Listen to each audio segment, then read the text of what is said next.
मेरा नाम सुनीता है। मेरी एक बेटी और एक बेटा है। मेरी बेटी की शादी हो चुकी है और बेटा भी विवाहित है। मेरा बेटा अक्सर नौकरी की वजह से बाहर रहता है, जबकि बहू मेरे पास रहती है। मेरे बेटे की शादी को 2 साल हो चुके हैं और बेटी की शादी को 1 साल। एक दिन मेरी बेटी अंकिता ने मुझे फोन करके बताया कि उसके पति की नौकरी चली गई है। अब उन दोनों के लिए मुसीबतें बढ़ गई थीं। मैंने तुरंत उसे अपने घर बुलाने का फैसला किया ताकि मैं उसकी मदद कर सकूं। अगले दिन वह मुझसे मिलने आई। जब वह आई तो उसके चेहरे पर तनाव साफ दिखाई दे रहा था। मैंने उन्हें कहा कि जब तक दामाद को नई नौकरी नहीं मिल जाती तब तक वे मेरे साथ रह सकते हैं, लेकिन इसके बाद मेरी बहू की अंकिता के प्रति सहानुभूति कम होने लगी। एक दिन मैंने बहू को गुस्से में कहा कि अगर उसे मेरी बेटी से परेशानी है तो उसे अपने घर चली जाना चाहिए। मेरे यह कहने पर उसे बहुत गुस्सा आया और उसने तुरंत अपनी बैग भरकर अपने घर जाने का निर्णय लिया। उसके जाने के बाद मेरी बेटी घर में पहले की तरह सहज हो गई। कुछ दिनों बाद दामाद अचानक मेरे कमरे में आए। उस समय मैं अपनी अलमारी में कपड़े निकाल रही थी, क्योंकि मुझे एक दोस्त की बेटी की शादी में जाना था।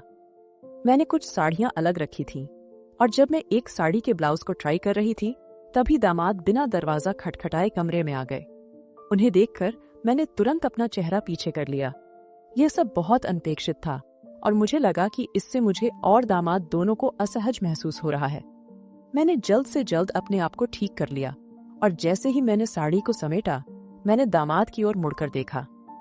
घर में बहू के साथ अकेले रहने के कारण मैं दरवाजा लॉक करने की आदत नहीं रखती थी, इसलिए दरवाजा हमेशा खुला रहता था।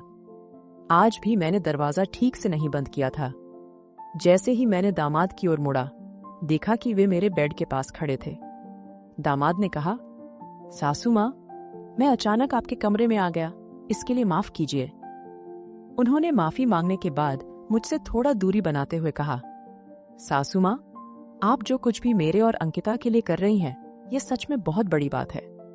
आजकल तो दामाद को घर में ठिकाना देने वाली सिर्फ माताएं ही होती हैं, लेकिन आप मुझे अपने बेटे की तरह संभाल रही हैं। चिंता मत करें, मैं ज्यादा दिन यहाँ नहीं रहूंगा। आखिरकार मैं इस घर का दामाद हूँ और दामाद को ससुराल में ज्यादा दिन रहना शोभा नहीं देता। मैं जल्दी से जल्दी नौकरी की तलाश में हूँ। मैंने दामाद से कहा, दामाद, आपको मुझे धन्यवाद कहने की जरूरत नहीं है, और हाँ, आप इस घर के इकलौते दामाद हैं। आपको कोई शर्म नहीं होनी चाहिए। इस घर में आप अपने आप को पूरी तरह से अपना समझें। मेरी बात सुनकर दामाद ने मुझे अचानक गले लगा लिया और कहा, सासू माँ, मैं आपके इस उपकार का कितना कर्ज चुकाऊंगा ये मुझे भी नहीं पता। जब दामाद ने मुझे गले लगाया, मैं चौंक गई। आखिरकार वे मेरे दामाद थे और हमारा रिश्ता इतना खुला नहीं था। मैंने सोचा कि यह नई पीढ़ी की सोच हो सकती है, जिसमें दामाद अपनी सास से बिना झिझक बातचीत करते हैं।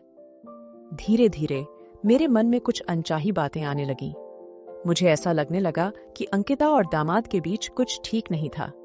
एक रात जब मैं अंकिता के कमरे से निकल रही थी तो मुझे उसके कमरे से बड़बड़ाने की आवाज सुनाई दी। मुझे यकीन था कि उनके बीच कुछ विवाद चल रहा है। यह सुनकर मैं सीधे उनके कमरे में गई। वहां जाकर मैंने देखा कि अंकिता अपने पति को उल्टा सीधा बोल रही थी। उसने कहा, 15 दिन हो गए, लेकिन इस आदमी ने अभी तक नई नौकरी नहीं पाई। पूरे दिन लैपटॉप पर बैठकर क्या कर रहा है? घर में रहकर मेरे पति का सिर खराब हो गया है और अब वह मुझसे तेल की मालिश की मांग कर रहा है। मैं इस बेकार इंसान की मालिश नहीं करूंगी। अंकिता इतनी भड़क गई थी कि उसने सास के सामने ही अपने पति का अपमान करना शुरू कर दिया। इस पर मैंने अंकिता को डांटते हुए कहा, अंकिता, थोड़ा अपने शब्दों का ध्यान रखो। दामाद को एक ना एक दिन नौकरी मिलेगी। ये कठिन समय भी बीत जाएगा। इस समय में तुम्हें अपने पति का मानसिक समर्थन करना चाहिए। पति की सेवा करना बहुत पुण्य का कार्य है। मेरी बात सुनकर अंकिता ने कहा, माँ, अगर तुम्हारा दामाद इतना प्यारा लगता है तो तुम उसे तेल की मालिश क्यों नहीं कर देती? मैं उसे कुछ कहने ही वाली थी कि दामाद ने मेरा हाथ पकड़ लिया और मुझे कमरे से बाहर ले जाने लगे। उन्होंने कहा, सासू माँ, मैं अंकिता की चिड़चिड़ाहट को समझ सकता हूँ। मेरे जैसे व्यक्ति को घर में बैठना शोभा नहीं देता, लेकिन मैं भी क्या करूं? मेरे पूरे प्रयास के बावजूद मेरी किस्मत खराब है। उनकी बात करते करते दामाद की आंखों में आंसू भी आ गए थे। मैंने कहा, दामाद जी, आप हिम्मत मत हारिए, सब कुछ ठीक होगा। फिर मैंने कहा, आप इस बेड के किनारे बैठिए, मैं आपको तेल की मालिश करके देती हूँ। इससे आपका मन शांत हो जाएगा और आप अच्छी नींद ले सकेंगे। मैंने दामाद की सिर की मालिश करनी शुरू की। कुछ ही मिनटों में दामाद ने मेरा हाथ पकड़ लिया और उसे अपने कंधे पर घुमाने लगे और कहा, सासू माँ, आपके हाथों में सच में जादू है। कुछ ही मिनटों में मेरे सिर का तनाव दूर हो गया है। क्या आप मेरी गर्दन पर भी थोड़ा तेल लगाकर मालिश कर देंगी? जब मैंने उनके कंधे पर हाथ फेरा तो मुझे थोड़ी लाज महसूस हुई।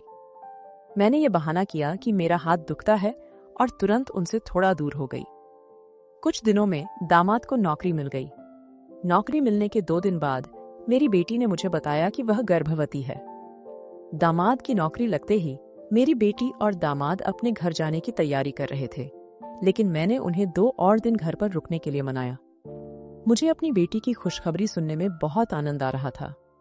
मेरी बेटी की खुशखबरी सुनकर मैंने ठान लिया कि मुझे उसे और कुछ दिनों के लिए अपने पास रखना चाहिए। लेकिन उन 2 दिनों में मैंने देखा कि अंकिता की हालत ठीक नहीं थी। मेरी बेटी और दामाद दोनों अलग रहते थे और अंकिता की यह हालत देखकर मैं उसे अकेले नहीं जाने दे सकती थी। मेरे मन में सवाल था कि क्या वह अकेले अपने पति के लिए घर के काम कर पाएगी। इसीलिए मैंने तय किया कि जब तक अंकिता ठीक नहीं हो जाती तब तक उसे कुछ दिनों के लिए मेरे पास रहना चाहिए। दिन बीतते गए और दामाद ऑफिस जाने लगे। सुबह सुबह मैं उनके लिए टिफिन बना रही थी। जिस तरह से मैं दामाद का ख्याल रख रही थी, उन्होंने भी मेरा ख्याल रखना शुरू किया। शाम को जब दामाद ऑफिस से थक कर लौटते, तब भी वे रात के खाने में मेरी मदद करने आते थे। देखते देखते मेरी बेटी और दामाद के यहाँ आए 1 महीना हो गया था। गर्भावस्था के कारण मेरी बेटी को मूड स्विंग्स होने लगे थे। दामाद को इसके बारे में ज्यादा जानकारी नहीं थी और इसी वजह से उनके बीच झगड़े होने लगे थे। हर दिन मैं उनकी बहस सुनती थी, लेकिन मैंने सोचा कि ये तो सामान्य पति पत्नी की बातें हैं, इसलिए मैंने ज्यादा ध्यान नहीं दिया। लेकिन एक दिन दामाद रात में मेरे कमरे में आए और कहने लगे, सासू माँ, अब मैं अंकिता के साथ एक ही कमरे में एक बेड पर नहीं सो सकता, क्योंकि अगर मेरे हाथ का भी स्पर्श होता है तो वह तुरंत चिड़चिड़ा जाती है। उसकी इस चिड़चिड़ाहट के कारण मुझे रात भर अच्छी नींद नहीं आती।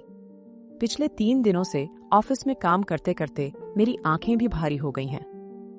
मैंने दामाद से कहा, दामाद, अंकिता जिस स्थिति में है, कभी कभी महिलाओं का चिड़चिड़ापन बढ़ जाता है, तुम्हें उसे समझना चाहिए।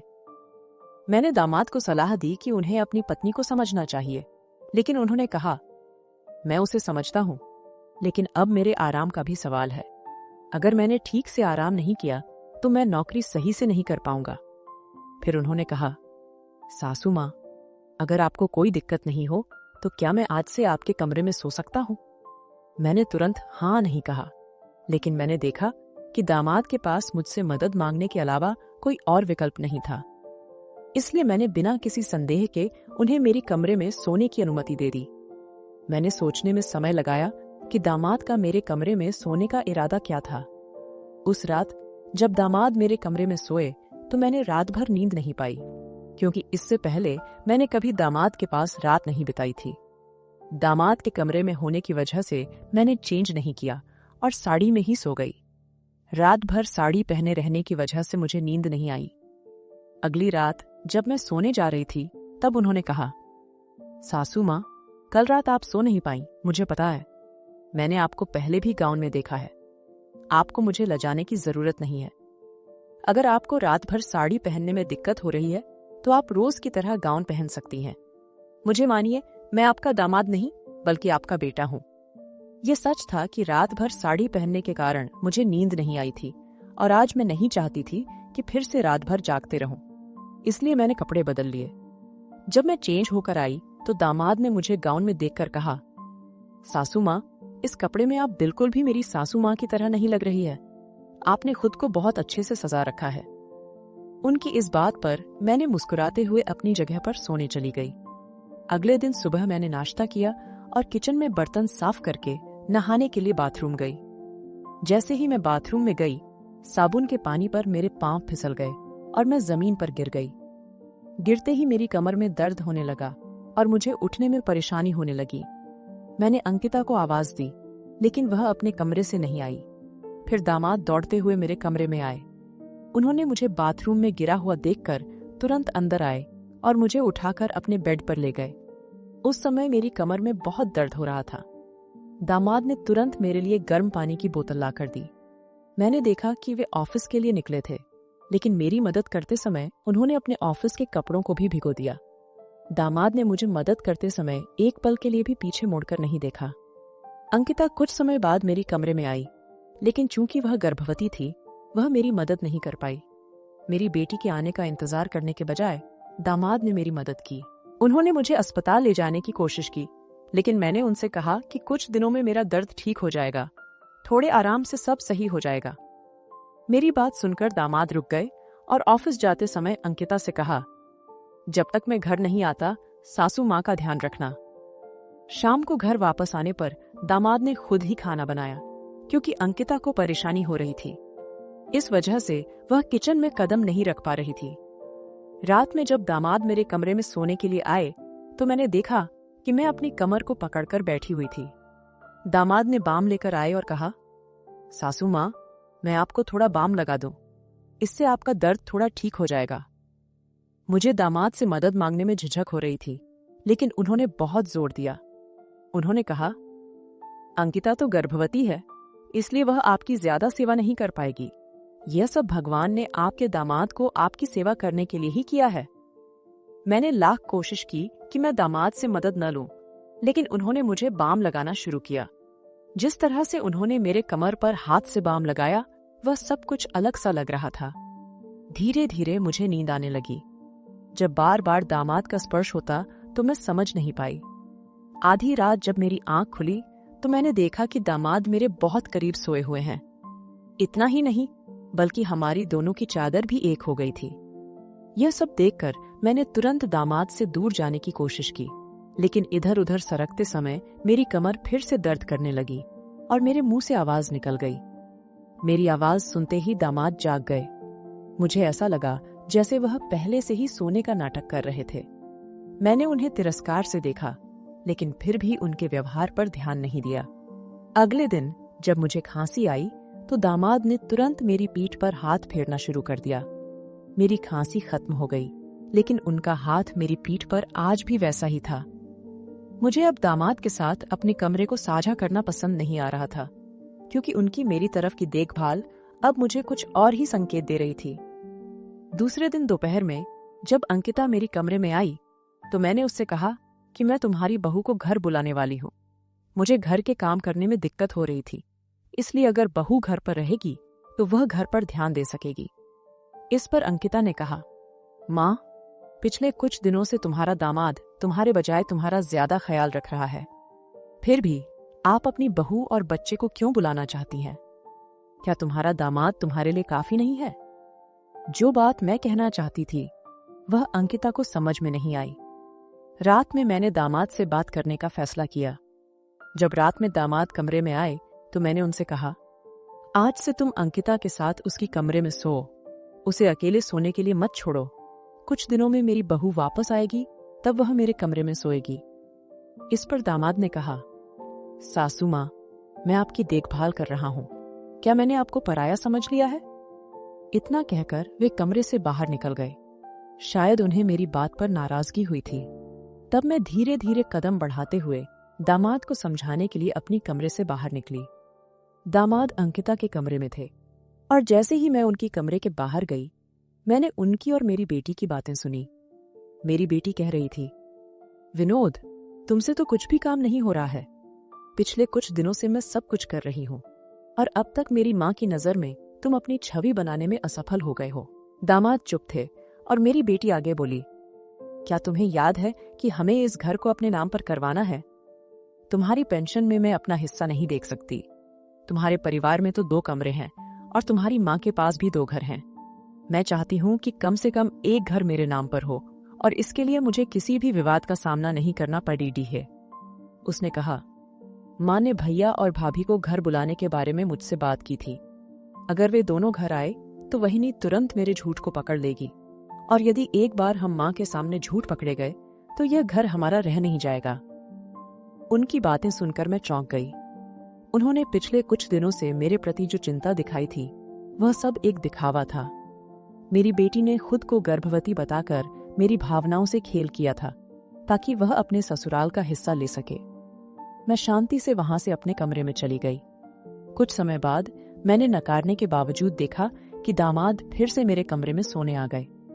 अगले दिन नाश्ते के समय बेटे और बहू को देखकर दामाद और अंकिता हैरान रह गए। अंकिता ने पूछा, माँ, तुमने उसे यहां क्यों बुलाया? मैंने सोचा कि अब मुझे अपनी बात स्पष्ट करनी चाहिए। मैंने अंकिता के पास जाकर कहा, मैंने रात को तुम्हारे और दामाद के बीच की बातें अपने कानों से सुनी है। तुम दामाद की छवि को लेकर भगवान से प्रार्थना करने लगी थी, जबकि तुमने अपनी बहू को झूठा साबित किया है। इतने दिनों से जो बहू मेरी देखभाल कर रही थी उसे बिना किसी विश्वास के यहां से भगा दिया। तुम मेरी खुद की बेटी हो, लेकिन इस प्रॉपर्टी के लिए तुमने मेरे खिलाफ साजिश की। पैसे के लिए तुमने रिश्तों को भुला दिया। मैंने उन्हें कहा, इस घर की एक ईंट भी तुम्हारे नाम पर नहीं होगी। जो भी मेरी देखभाल करेगा यही प्रॉपर्टी उसकी होगी।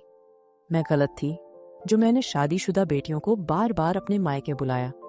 माँ बाप खर्च करते हैं, लेकिन लड़कियों का कर्तव्य खत्म नहीं होता। जब भी उनकी बात आती है वे हमेशा पूछती हैं, हमारे लिए क्या किया? मैंने सोचा, तुम जैसी लालची बेटी के विचार में मुझे कोई बदलाव नहीं दिखता, लेकिन मैं यह कर सकती हूँ कि तुम्हें अपने से दूर रखूं। आज से मुझे तुम्हारा चेहरा भी नहीं देखना। तुम्हारी वजह से मैं अपने बेटे और बहू को दूर कर रही थी, लेकिन यह हमेशा सच नहीं होता। मैंने समझ लिया है कि दामाद परायों जैसे होते हैं, लेकिन यदि बेटियां भी ऐसे व्यवहार करने लगें तो माँ बाप को क्या सोचना चाहिए? पैसे और जालसाजी से मिली संपत्ति कभी सुख नहीं दे सकती। असली संपत्ति होती है एक खुश परिवार, जहां भाइयों और बहनों के बीच प्यार होता है, न कि जलन।